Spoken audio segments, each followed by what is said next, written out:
Hello, everyone. If you're watching or listening to this episode, many thanks for being so curious about AI. I'm Sonam Gupta, a developer advocate from Explain, and this is the very first episode of our podcast, which we would like to call as Explained. So, I decided to start strong and invite the co founder and CEO of Incorta, Osama, as well as founder of Explain, Hassan. Welcome, Osama and Hassan. How are you doing? Fine. Thanks a lot for having us with you. Absolutely. How are you Thank doing, Hassan? Very good. Thank you. I'm really excited to have Osama with us in our first podcast. Absolutely. Thank you. Um, yeah. Since I started working at Explain, it's been 3 months, and Incorta was the first name that I heard. And I'm like, okay, I got to check out the website and what Incorta does and how we, know each other. And considering the headline on Incorta's website that says your AI is as good as your data, I mean, I completely agree. That is something I had learned since I became a data scientist in my past life. So, Osama, this question is for you. What are some of the most common challenges you see in data acquisition and management? So this is actually the thing that we work with our customers most of the time. Mhm. Integrating data from multiple sources. That is the biggest challenge. It's not an easy thing, by the way, because when customers sometimes we have customers, they have 60 different ERP systems, or even 3 or 4 sources. They need to have consulting services. They need to understand exactly how the data is related to each other. Mhm. They need to ask business what questions they want. And then they will start some star schema or business models or some data models to put in a data warehouse to answer specific question for business users. Mhm. Now here comes AI or Gen AI. When you are dealing with AI, you actually need all the data. I need all the data connected with each other. This is not even available in the business. So 80% of the time, any AI engineer, they will spend just trying to get the data. How about the data quality? How about security? All of that stuff. These are the challenges that will stop AI projects. Mm. It's not actually how good our developers are, or do we know the problem that we want to solve. Everything is there, but they stuck on, can we actually connect the data and can you actually get to the data? So these big projects will shrink into much, much smaller projects based on the amount of data they have. Mhm. That's fair. And so, do you always like when it comes to gathering all sorts of data from different sources? I bet that is already challenging, as you said. Are there like any ways like you can navigate these challenges and something that has proven so well for you that you just anytime such a challenge comes in, you go use the navigation technique? So the Incorta model from day one, by the way, is we just allow users or business to load all the data they have. Hmm. They don't have even to understand how it relates to each other. We automate that process and we allow them to enrich that, but they Hmm. always work on all the data. Right. So the good thing about Incorta is that you can actually not just run analytics, but if you want to start your AI project, the data is there. Right. And if you have any Gen AI application that you want to build and give your business user, Hmm. like a chatbot or a window to ask questions, all the data is there. Right. Subset of the data is not aggregated numbers. Hmm. So we're allowing all the LLM capabilities and all the Gen AI capabilities to answer the most complex questions for business user. And when that gets into the engine, all the data is there. Got it. So it's in our advantage now that we see a lot of customers coming to us and say, we know that your customers don't have the problem that we have, like we have. So how can you help us? And that's when I was talking to Hassan from day one, I told him, explain is like a great thing for us because now people can understand why they need Incourt. And Okay. it's perfect marriage, as I said. Oh, perfect marriage that exists. That's cool. Speaking of real world business problems and how AI is helping in many different ways, Hassan, I would love to know how. I know your background, and people also are aware. So, how have you used, or do you like to use AI to solve the real world business problems in general, or to what Osama was saying earlier? So typically, we like to always think about metrics and what you want to achieve before you actually go and build a system. This is very important. So before you sit down and think what an architecture should look like, define what is actually the goal you want to achieve, Mm-hmm. and then work backwards, identifying what is the system you want to build, and all the way back to the data. Mm-hmm. Uh, One of the challenges I see very often, in particular with Gen AI, is the speed, or like the how up to date the data is. I Mm-hmm. mean, one of the things which I loved actually with Incorta is so in past experiences, we knew what kind of metric we needed, Mm-hmm. and in some companies, and then basically we were able to like figure out what algorithms we need, but then the data is not up to date. We have to wait until sometimes overnight, sometimes over a week, to get basically the data to be up to date. Mm-hmm. And this is the beauty, I mean, about what Incorta is offering. I mean, the speed of how fast data is according to, I mean, like up to date, is uh, is uh, is very interesting and very I mean, like very exciting actually for the data science side of things too, for analytics, Mm-hmm. but also for the LLMs and whatever AI technology you are putting on top to basically generate the rich value you can actually get. And I think, Osama, if you don't mind, maybe like double clicking on the speed of data access. I mean, and how do you guys make things up to date so fast would be actually very valuable, I think, Mm-hmm. for the audience. Yeah. Yeah, because Incorta does not require the traditional ETL process Mm. that would require, like I was talking to a major card issuer, like card company, credit card Mm. company. They say the contract between us and the merchant is to give them updates every 5 minutes. Actually, to just update the data house, it takes 48 hours. Oh, wow.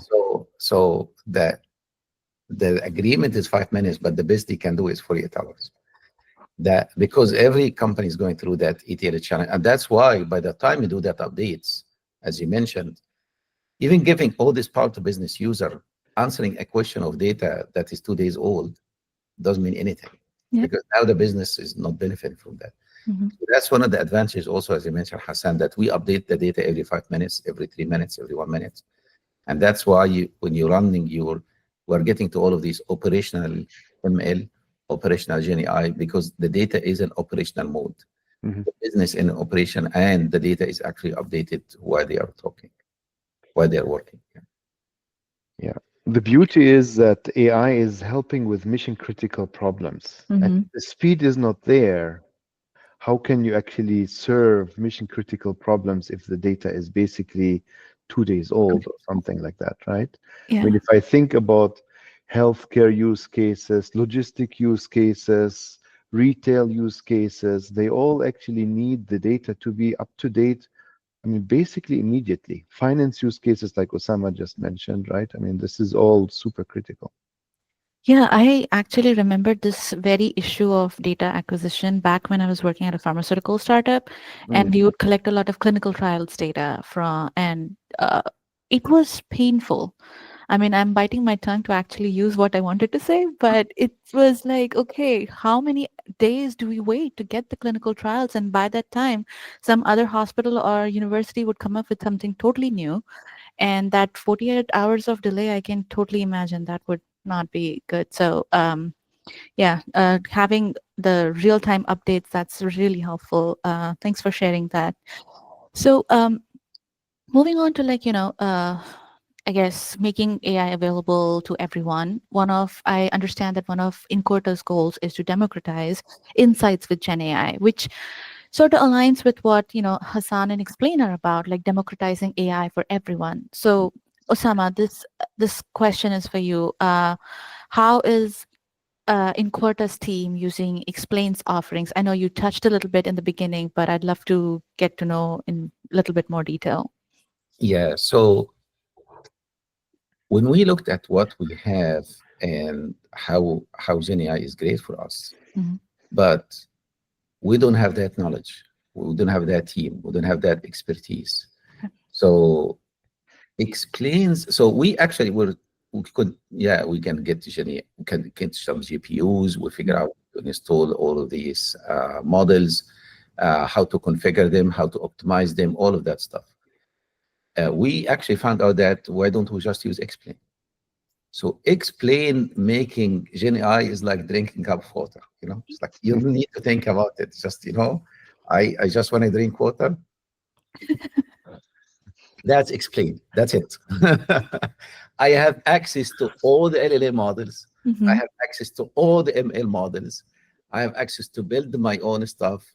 It makes really explain makes AI and Gen AI as simple. It actually allows people who have no idea about AI and Gen AI. They can Hmm. actually utilize and be expert in it. So that's how I explain. Love it. Love that. Totally love it. It's really, really, really revolutionary way.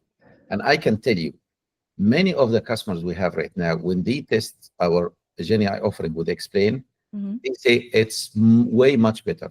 Like they test us against many, many, many other companies, big companies, and they come to say it's much easier to use. We see all the data there. We are actually able to use it very well, Hmm. and accuracy. We are actually shooting with Explain to reach to 100% accuracy. Hmm. We're not talking about hallucination and how much you can avoid all of that stuff. We are actually building GenAI for business use. Hmm. But we're focusing on financial steam, supply chain logistics, as Hassan said. Hmm. Errors should not be there. And the stuff we are building together, actually, our customers say, my business users are reporting 100% accuracy. And that's how Explain is helping us to be able to improve the performance, to be able to automate a lot of the work that would have to work to Hmm. do. And we are actually getting like that's the perfect actually solution for our business users. That's really great. Hassan, do you think working with Incorta and how we explain and Incorta are working together, has that helped you and rest of the team strategize or enhance our offerings in any way? Oh, definitely. So, Incorta is a perfect example where the capabilities of multiple models need to be able to be evaluated in rapid time. I Hmm. mean, Incorta moves super fast, Right. and basically being able to like rely on like a platform which standardizes, normalizes the way on how to access the different Gen AI models, for example, is super critical. Mm. On a daily basis, we see new models. Right. Incorta wants to immediately see how do we look vis-a-vis Hmm. what is just coming out, Mhm, Hmm. benchmarking it, mhm, and then if need be, replacing it. And it Hmm. can't be taking a couple days, a couple weeks. No way. It has to actually be going immediately. So this is actually a critical component, and we're seeing that Incorta is benefiting from this, which is beautiful.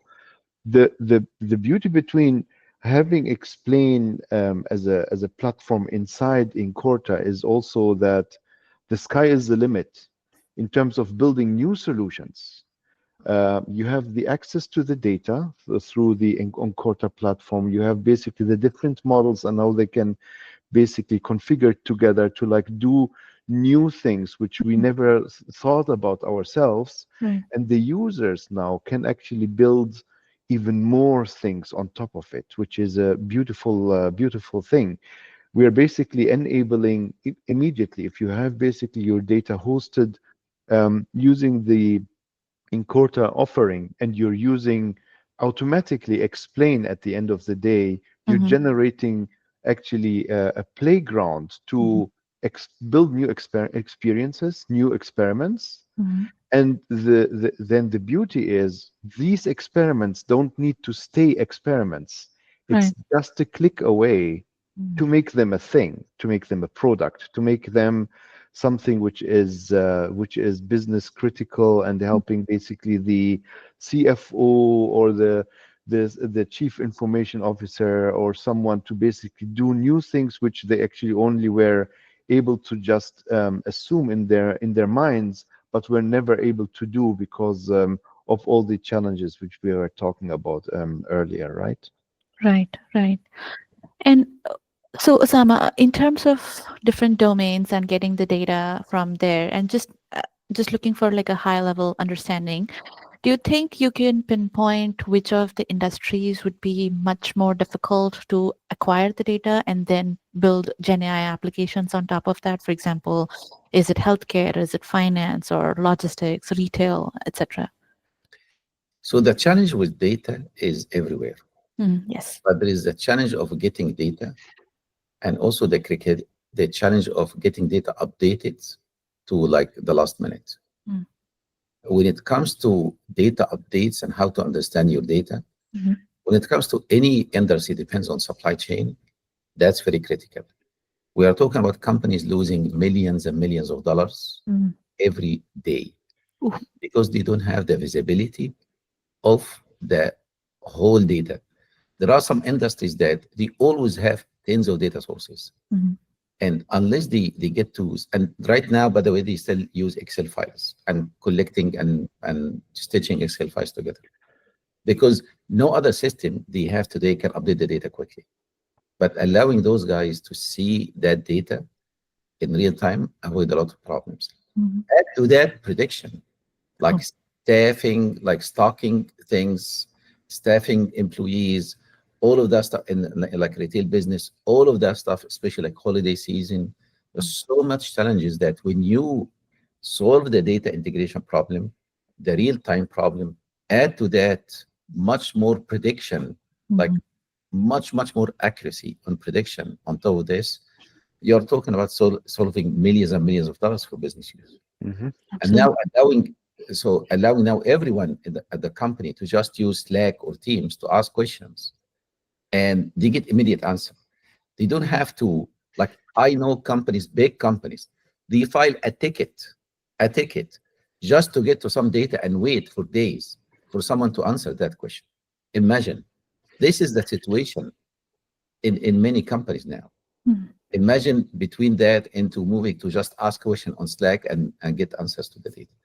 So I know the logistics supply chain in general is very, very critical. The other thing definitely is healthcare. Healthcare. Very, very important. Hmm.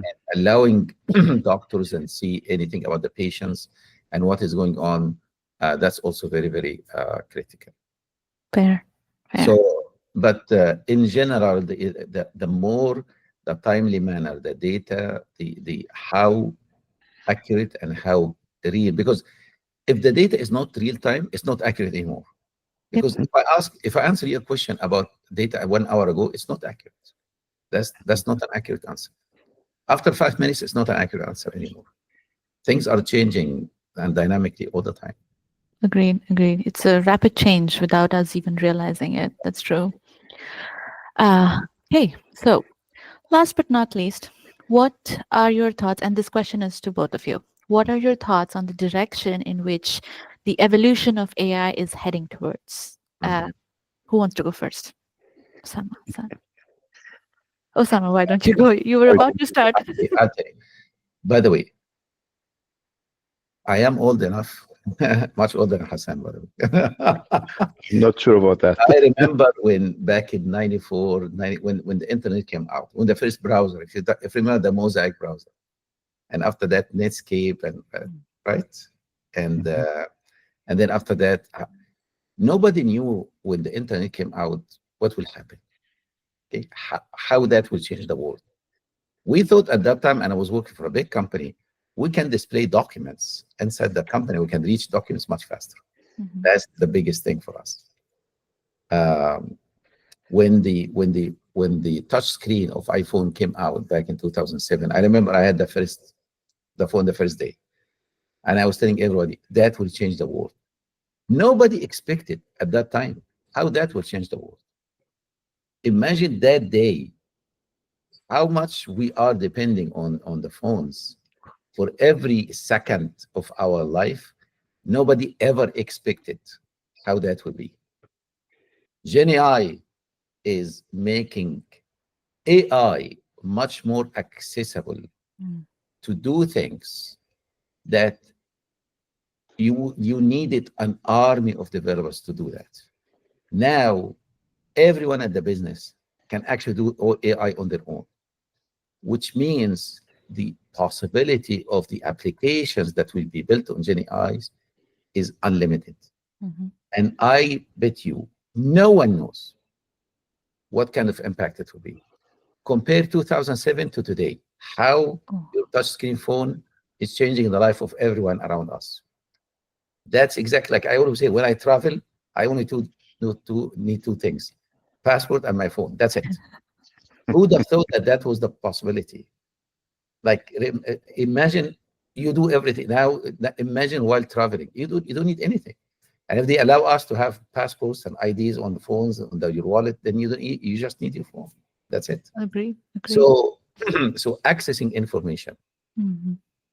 and building application for business users. This will be huge. This will be huge, and it's a whole different game. It's a whole different game from the time the touchscreen phones came until today. Totally agreed. How about you, Hassan? What are your So, thoughts? yeah, I mean, Osama already covered the majority of it. I think I totally agree that democratization of access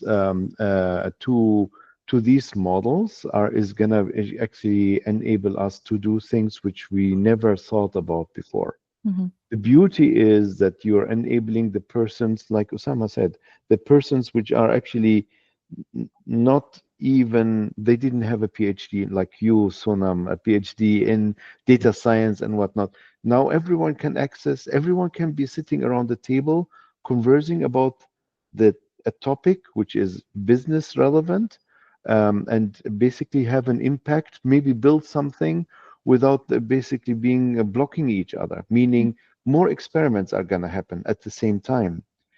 And we know that the rate of experimentation is linearly correlated to the rate of innovation. So Mhm. the more you can experiment, the more you can innovate.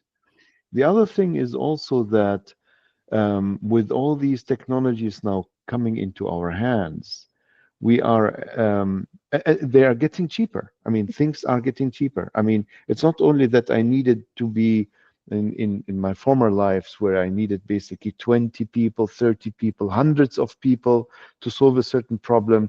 Now one person can do it by themselves.